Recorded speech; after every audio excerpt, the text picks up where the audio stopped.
Okay, so we've had a good look at what happens when we burn a candle. But what's the difference between the little innocent candle and the raging building fires that give off thick black smoke and life-threatening gases? You may have initially thought a building fire would be a much higher temperature than the little candle flame, but it's not actually that simple.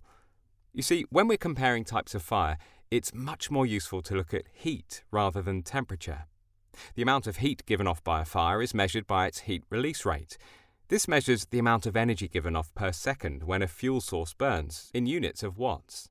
Rather than looking at the temperature of a fire, the heat release rate allows us to get an idea of how quickly a fire might grow in a building.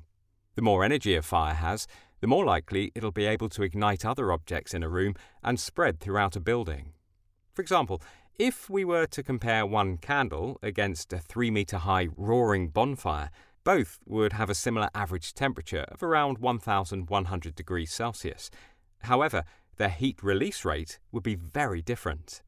The candle has a heat release rate of around 80 watts, whereas the bonfire would likely have a heat release rate of around 7 megawatts, which is 7 million watts.